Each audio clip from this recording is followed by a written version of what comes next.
From the outside, the injury list seems to tell the whole 49ers story. Behind closed doors, the moves around it reveal something bigger. Kyle Shanahan and John Lynch are already testing who deserves to survive once the starters return.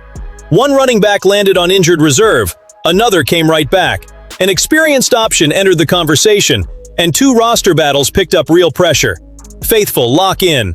Today we're separating need, opportunity, and risk before Santa Clara puts those decisions on paper. If you track every Niners move, subscribe to 49ers Express right now. The first move leaves no room to romanticize August. Patrick Taylor Jr. was placed on injured reserve, and it stings because he appeared to have a legitimate path onto this roster.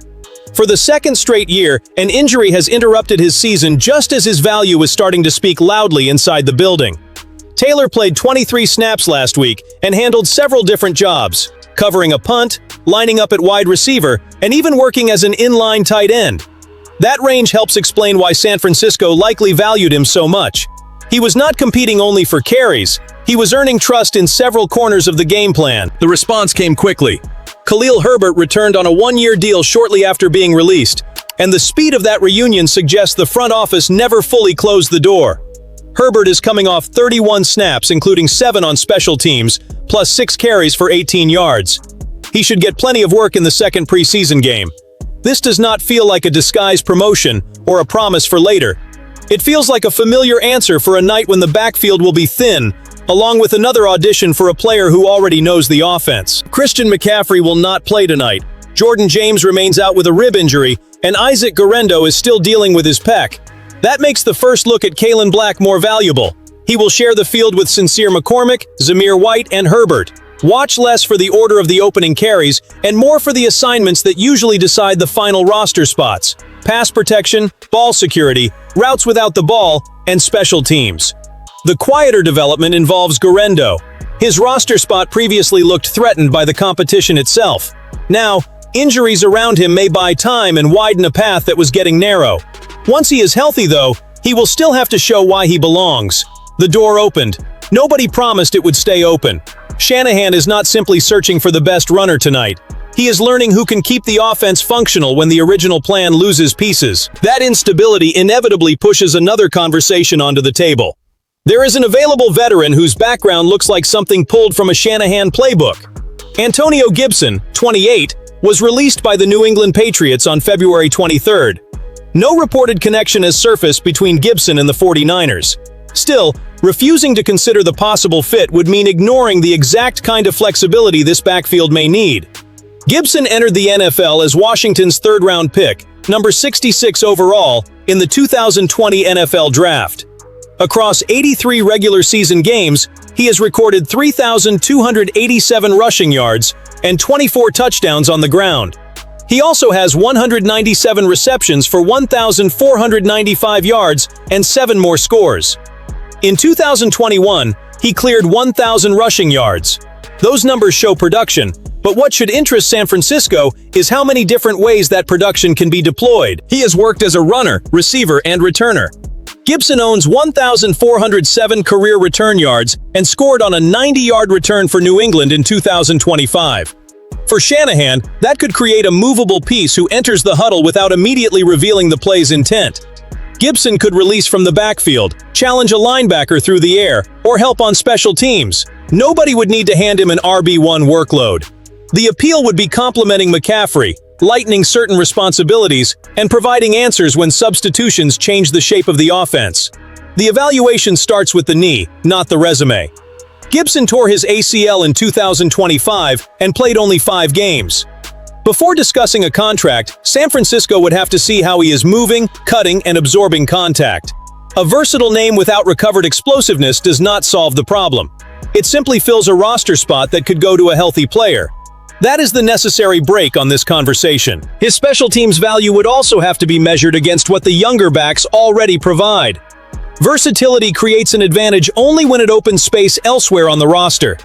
If Gibson can cover multiple jobs without limiting the offense, the calculation changes. If he needs to be protected, the logic weakens. Timing matters too. Herbert just returned. Black, McCormick, and White will get opportunities, while James and Guerendo could still come back. Signing Gibson immediately might interrupt an evaluation the staff wants to complete. Waiting too long, however, could remove an experienced option from the market if the internal tests fail to create confidence.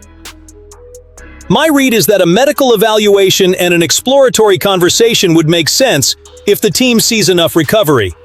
That would not force John Lynch to sign anyone. It would turn curiosity into information.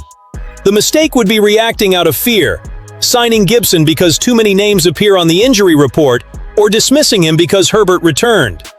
A contender studies its options before need becomes desperation. Gibson belongs in that room as a functional possibility, never as an imaginary savior. While the backfield searches for dependable bodies, the wide receiver room is dealing with a different kind of cruelty. There are enough contenders to turn every absence into lost ground. Jacob Cowing is feeling that directly. The speedy third-year receiver has spent much of camp dealing with physical issues, and healthier players have pushed him out of the picture. In a room already shaken by Dejon Stribling's rise, a season-ending injury, the complicated Ricky Pearsall situation, and Deebo Samuel's return, disappearing for weeks carries a heavy price. Demarcus Robinson was viewed by many as a natural cut candidate. Instead, he turned heads and appears to have strengthened his position. Jordan Watkins has mixed drops with important flashes in practice and the first preseason game. Undrafted receiver Will Pauling has started taking over the exact functional role that could have favored Cowing. Even Christian Kirk's extended absence no longer feels like relief because the other contenders used the available reps. That is how an internal competition shifts without an official announcement. Nobody has to say Cowing fell down the pecking order. Watch who gets the opportunities, who turns them into plays, and which roles begin finding new owners. Cowing's speed remains real. So does his agility. But potential sitting in the training room does not force Shanahan to save a spot when other players are building chemistry and usefulness in front of the coaches. The game against the Chargers gives Cowing a route back, especially on punt returns. He may not need to dominate as a receiver to change the conversation in one night. If he shows secure hands, burst on the first cut, and the ability to flip field position, he can rebuild value in a role that matters during final roster decisions. Then he needs to use his offensive reps to remind the staff how his speed stretches coverage and creates space for everyone else. Simply avoiding mistakes will not be enough in this test.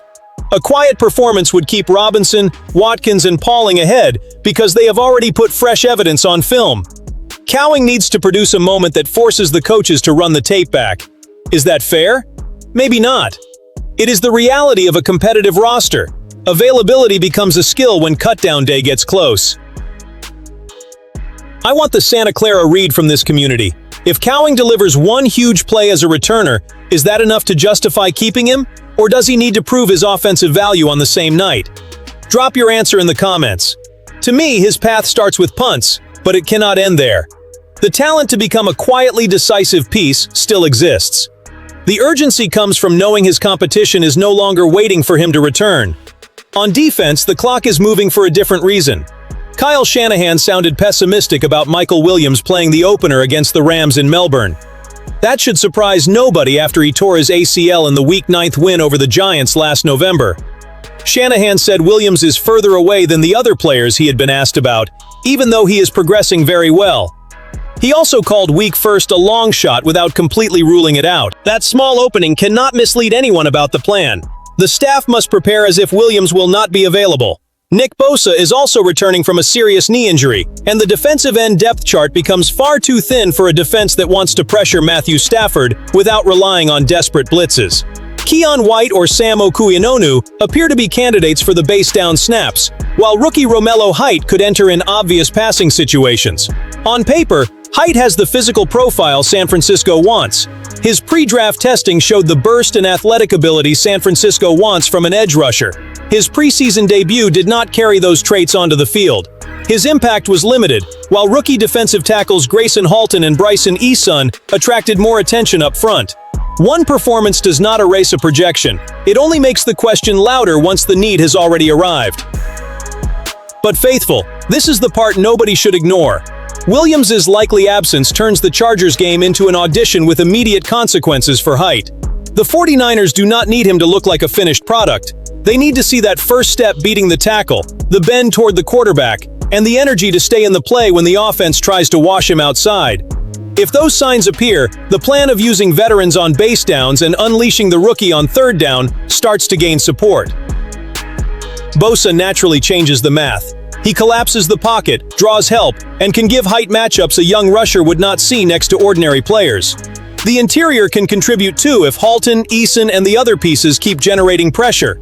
Building every ounce of hope around the chaos Bosa creates would still be dangerous.